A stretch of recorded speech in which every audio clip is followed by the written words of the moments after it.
Hello everybody, this is Zach from Far North MTG. I just want to say thank you for clicking on the video. As you can see, this is actually the sort of first video on my channel.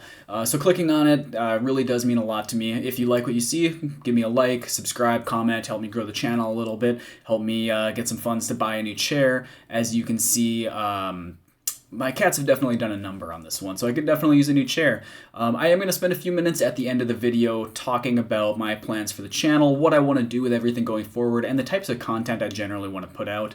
As you can see, based on the title of this video and the subject that we're going to be talking about today, obviously we are a Magic the Gathering channel focused specifically on Commander and cEDH. If that sounds like something that would appeal to you, stick around to the end of the video to hear me kind of talk about my plans for the channel. But without further ado, I will go ahead and jump right into it. So today is the first episode of what I'm going to be calling the Jank Tank. This is where I take off-meta decks in cEDH, off-meta weird rogue fringe of brews, showcase them, talk through the combos, and just give my general thoughts on the deck.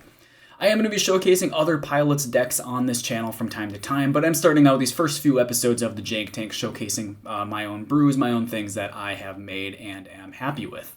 I'll go ahead and jump right into it. Today's video is for people that spent their entire life savings buying Doge and lost everything. Ladies and gentlemen, this is Lonis, Cryptozoologist. Alright, so I'll go ahead and just get right into this. As you can see, this is Lonis, Cryptozoologist. I'll go ahead and just read the card for those that aren't familiar. He is a Simic 1/2 that says whenever another non-token creature enters the battlefield under your control, investigate. This is the main line of text that we're looking at on this card. This is the combo enabler. What's nice about this card is that even though we have a combo enabler in the command zone, he is also an outlet with his second half of his ability, that is sacrifice X clues. Target opponent reveals the top X cards of their library. You may put a non-land permanent with mana value X or less from among them onto the battlefield under your control. That player puts the rest in the bottom of their library in a random order. So before I start talking about the specific combos for this deck, I will say that just that ability does have some interesting utility that a lot of people overlook. Since you can do this at instant speed, a lot of times if somebody uses a top deck tutor and they aren't familiar with Lonis and don't know what you're going to be doing, you can go ahead and tap Lonis to sacrifice just a single clue to look at whatever that top card was that they put from the top deck tutor and tuck it away on the bottom, essentially making them waste their cards and mana that they spent to do the tutoring. I have also at times had people forget what Lonis does and literally just stack a dockside on there, and I can just say, okay, tap sacrifice 2 clues, thank you for the dockside. But as I said, that's kind of just some extra utility that you can get out of Lonis. That's not why we're here, and it's not why we're playing the deck. So I'll go ahead and start talking about the 99. Obviously, this is just a Simic kind of good stuff pile. If you're familiar with decks like Kinnan, you've probably seen a lot of this before. You know, we got your pretty standard blue interaction packages here in the instants and sorceries. Your typical counter spells, pongifies, everything like that.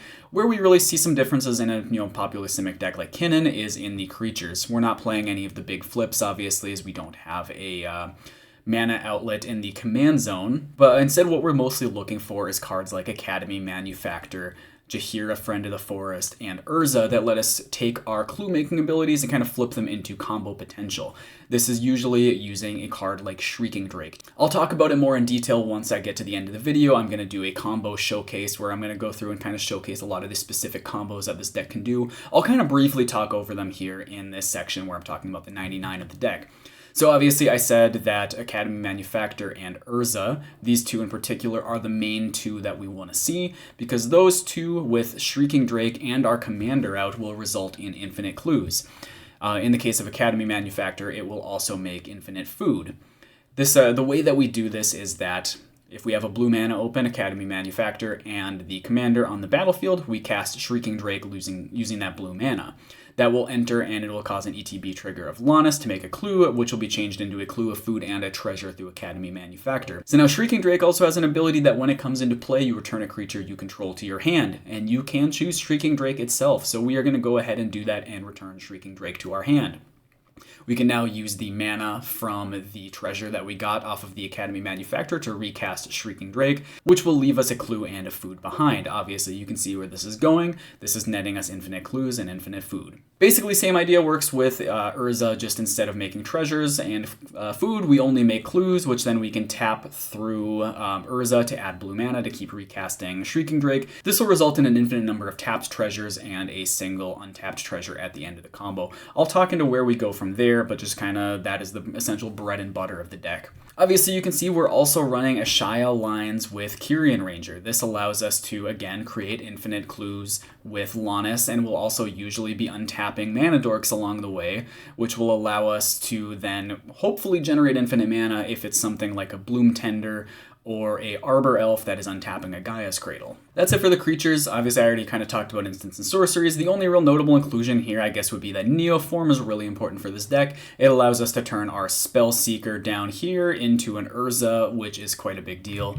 Another card worth noting that a lot of people aren't on, but I personally really love, is this Archdruid's Charm here. I see a lot of people not playing this. I do think this is really great in two and under colors. I probably wouldn't play it in 3 colors and above, but in these Simic piles, I do think that Archdruid's Charm puts in quite a bit of work. I love the versatility and utility that you get out of this card. Going over to the artifacts here, obviously everything is pretty standard, just all your mana rocks and the One Ring. The one thing that really stands out is Lightning Greaves, and this really just helps a lot with some of our combos that we can do in the deck that I'll kind of get into once I start talking about the combo section of the deck. Going down to enchantments, I guess this is also pretty standard. You know, Carpet of Flowers, Mystic Remora, Ristic Study, Wild Growth.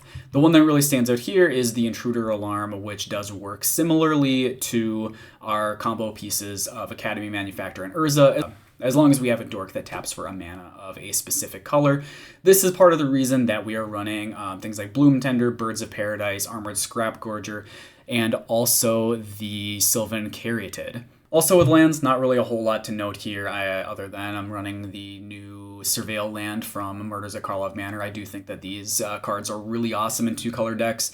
I don't know about in higher than 2-color, but in these 2-color piles, I have been really enjoying the utility that you can get out of that Surveil. Well, I guess that's about it I got to say about the 99 here. I'll go ahead and jump over and start talking now about some specific combos, talk about what you do once you establish those infinite clues, the different lines you can take, whether you have infinite mana or a finite amount of mana, and talk about how you can actually flip those infinite clues into closing out the game. Alright, so now I'm going to start the section of the video where I start talking about some of the individual combos found within this list. Obviously, I mentioned in the deck tech portion of the video that this guy right here, Shrieking Drake, is our main MVP of the list. He is the guy that, along with Lonis, enables all of our combos and enables us to go off and close out the game.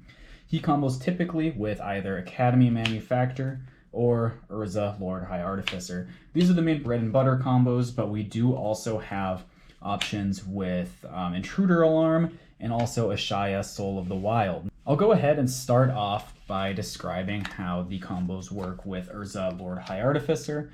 So going into all of these combos, I'm going to kind of just assume that we have the mana to cast what we need. It usually isn't too much mana required for a lot of these combos, usually just enough to cast the Urza and cast the Shrieking Drake, or if you already have the Urza out from a previous turn, all you need is the 1 mana for the Shrieking Drake. Alright, so we'll start this combo off by just casting our Urza. 2 things are going to happen when he enters the battlefield. 1, he's going to trigger our Lonis, and he's going to make a clue, and he's also going to trigger his own ETB and make us a construct. Put that up there to get out of the glare. Alright, so then we'll go ahead and use our Urza. We're going to tap our clue for blue mana using his ability, and we're going to cast Shrieking Drake. Once again, 2 things are going to happen. Shrieking Drake's ETB is going to go on the stack to return a creature to the hand. We're going to choose him to return himself to the hand. So we're going to put him back in our hand. Also from Lonis seeing the creature enter the battlefield, we're going to make ourselves another clue. We're going to go ahead and once again tap that clue through Urza to go ahead and cast a Shrieking Drake again. Again, creating ourselves yet another clue and bouncing the Drake back to the hand. You can see that this is establishing a loop where we're going to end up with infinite number of tapped clues, 1 untapped clue, and the Shrieking Drake left in hand. At this position, what we can do from here is we can go ahead and activate our Lonis Cryptozoologist, sacrificing about 100 of our tapped clues to target an opponent and search through their library. The thing we're looking for with this, for the non-land permanent that we are getting, is typically some sort of permanent-based tutor. Typically, the thing we find most often is going to be either Spellseeker or Wishclaw Talisman, though we can also make it work with things like Hoarding Broodlord or with Razaketh if you're against an opponent that's playing either of those. In this situation, we're going to say that we found the Spellseeker, so we're going to have the Spellseeker enter the battlefield, and notably this does make another clue, so we will have a second untapped clue and a infinite number of tapped clues. we can go ahead and tap both of these clues through Urza to cast the card that we find off of Spellseeker. What we're going to find is this Dramatic Reversal. This is going to resolve, and we're going to untap Lonis and our tapped clues. So now we have Urza Lord High Artificer and an infinite number of untapped clues. So now we can start tapping these clues for mana to crack other ones to draw our entire library. Once we have our entire library in our hands, winning the game is as simple as tapping Lonis again for another 100 clues, going and searching an opponent's library for a Thassa's Oracle. If you target an opponent and for some reason they don't have a Thassa's Oracle in their hand, it's not the end of the world. You can just, as long as you have your deck in your hand, you can go ahead and just cast Noxious Revival to return the Dramatic Reversal to your deck. Untap your Lonis and whatever tapped clues that you might have, just draw the Dramatic Reversal back to your hand, cast it again, and try again on another opponent for another Thassa's Oracle. Notably, using this loop of Dramatic Reversal, Time Twister, and Noxious Revival, you can actually find yourself looping through every opponent's entire library, grabbing every single non-land permanent out of it and putting it onto the battlefield under your control, which even if you can't establish a win con out of there, which would be, honestly absolutely shocking, straight up like good luck to your opponents trying to win the game when you have your entire library in your hands and they have no permanents left in their deck. Alright, so now I'm going to go ahead and talk about the lines that you can do with Intruder Alarm, as they are pretty somewhat similar to Urza. So obviously, in order to make this work, we do need a mana dork that is not summoning sick, preferably one that taps for 2 or more mana. That can be either an Arbor Elf, which I'm using in this example, to untap a breeding pool that is equipped with a Wild Growth. You can also use a Gaia's Cradle if you have a Yavimaya Cradle of Growth out. Since we do play Yavimaya Cradle of Growth and Gaia's Cradle, and that is a combo with this, that is part of the reason that we run Archdruid's Charm and Crop Rotation. But anyways, as long as you have a dork that taps for at least 2 mana, and at least one of those mana is blue, you can go ahead and set yourself up another Shrieking Drake line. What we're going to do is we're going to cast our Shrieking Drake by tapping our breeding pool. This is going to trigger Lonis and once again create a clue. Shrieking Drake is going to enter and return itself to the hand. Also, when it enters, Intruder Alarm goes on the stack. We're going to respond to that trigger by tapping Arbor Elf to untap our land. We still have a green mana floating from this. We'll go ahead and tap this again for a blue and a green, and now with 2 green in our pool, and we will recast once again the Shrieking Drake. Again, triggering Intruder Alarm, untapping our Arbor Elf, and returning our Shrieking Drake to hand. So through this, we can create a loop of infinitely tapping and untapping our land that taps for Simic colors, using up all the blue to continuously recast Shrieking Drake, creating an infinite number of clues and having an infinite green mana, which we can use to crack and draw all of our deck, and once again, tap Lonis to find a Thassa's Oracle. Alright, so up next in the combo section, we're going to be talking about Academy Manufactor. This one is one of my favorites. I absolutely love Academy Manufactor as a card. Anytime I get an excuse to play it, I will take it because I do like this card quite a bit. So basically what we're going to be doing with this one, similar to Urza, is we're going to just start off by casting our Shrieking Drake. That's going to enter the battlefield, it's going to trigger itself, and it's going to trigger Lonis to create a clue. We'll return this to our hand. When we make that clue through Lonis, it'll also trigger Academy Manufactor. We're going to create us a food and also a treasure. We can go ahead and crack that treasure to recast Shrieking Drake, again creating another clue, another food, and another treasure, and returning Shrieking Drake to our hand. Going and cracking it again and recasting it is going to create that loop where we are going to end with a single treasure and an infinite number of food and clues, which then, to close out the game, we're going to go ahead and tap Lonis to sacrifice 500 clues to look at an opponent's entire library. Unlike in the last line where I'm looking for a permanent-based tutor, in this line I'm actually looking for a clone. So let's say I target any player that has a Phantasmal Image in their deck. I can go ahead and slap this down as a copy of Academy Manufactor. This creature entering the battlefield is going to trigger Lonis, who is going to create us a clue, a food, and a treasure because of Academy Manufactor. However, now because I have 2 Academy Manufactors, that replacement effect applies again, creating us 3 food, 3 clues, and 3 treasures. From here, every creature entering the battlefield is going to create us those 9 artifacts, the 3 clues, 3 food, 3 treasures, so we can just go ahead and start casting Shrieking Drake, netting 2 treasures every single time. Once we have enough treasures, we can just crack the clues to draw through our entire library, cast that Dramatic Reversal, untap Lonis, tap it again to grab a Thassa's Oracle, and win the game. Alright, so up next I'm going to talk about our lines with Ayula, who typically works with Kyrian Ranger, though we also do play Scrib Ranger as a backup plan in the deck, though we do need a dork that taps for quite a bit more mana to work with this. This one usually only works with Priest of Titania, Arbor Elf untapping a Gaia's Cradle, or a Bloom Tender. Or a Circle of Dreams Druid. Forgot about that one. Go ahead and say Circle of Dreams Druid works as well. For this specific example, I'll just show a Birds of Paradise, which with Kyrian Ranger and Ayula is going to be able to net us infinite clues through Lonis. Now noting if you do have one of those cards like Bloom Tender, this is going to be much easier because every time you untap your mana dork, you'll be making 2 mana off of the Bloom Tender, allowing you to, alongside recasting Kyrian Ranger, generate infinite mana to draw through your whole deck, and just win the game the easy way.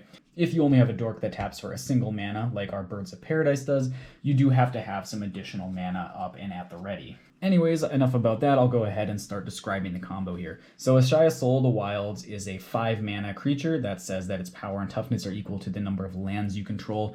This really isn't relevant like 99% of the time. There are games where it comes up, but really not often. We're mostly here for the second line of text. The non-creatures you control are forests in addition to their other types.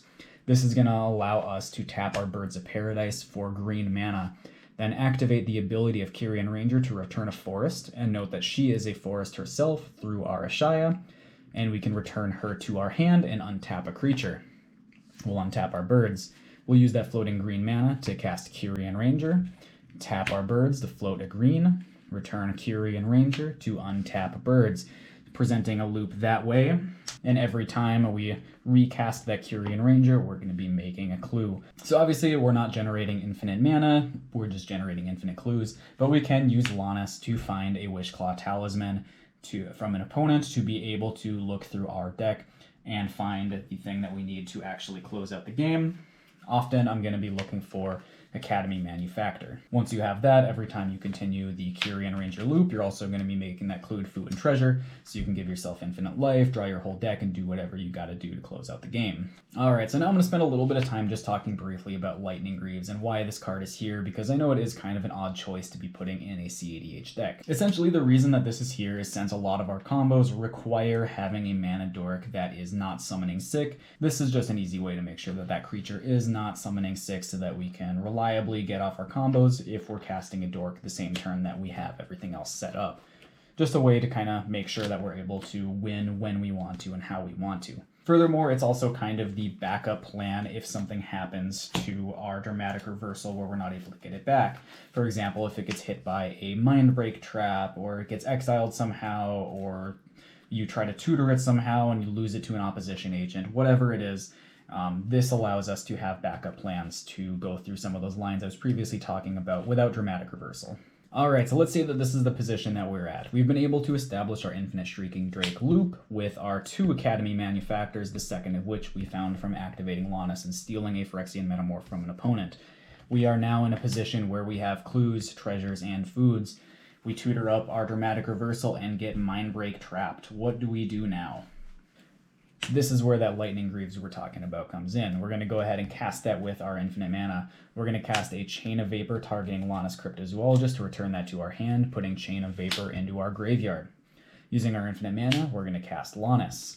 We'll equip him with Lightning Greaves to give him haste, tap him, sacrificing some of our infinite clues to grab a non-land permanent from an opponent. Here we are going to hard cast a Noxious Revival, putting Chain of Vapor back on top, putting that into the graveyard, cracking some clues, and drawing this. We're going to re-equip Lightning Greaves to one of our Academy Manufactors and recast that Chain of Vapor, bouncing Lonis. Recast that Lonis, re-equip him with the Lightning Greaves, tap him, and get a card from an opponent. Now we're going to cast Time Twister, put everything back, and since we still have infinite clues and infinite mana, we can just go ahead and redraw our entire library, putting Time Twister in a new graveyard. Go ahead and Noxious Revival that back on top, Lightning Greaves onto a Metamorph, Chain of Vapor the Lonis back to the hand, recast the Lonis, re-equip, tap it, draw this with your infinite mana, infinite clues, cast it again, put those back, so on and so forth, creating a loop where you can steal every non-land permanent from an opponent's library. Anyways, that's about all I got for discussions of the combos. There's a whole lot more that this deck can do. This deck really has a lot of combos available to it. As you begin to play the deck, you'll kind of see more every time you play. But these are really just the bread and butter combos that are kind of just necessary to play the deck. Alright, so that was everything I had to talk about with these specific combos. Again, thank you for clicking on the video. I would love to hear if you enjoy this list and you want to try it out yourself. Let me know how it goes. I'm also going to be showcasing this deck in some gameplay footage, which leads me into my next topic I'm going to be talking about, which is the type of stuff I'm going to be doing on this channel.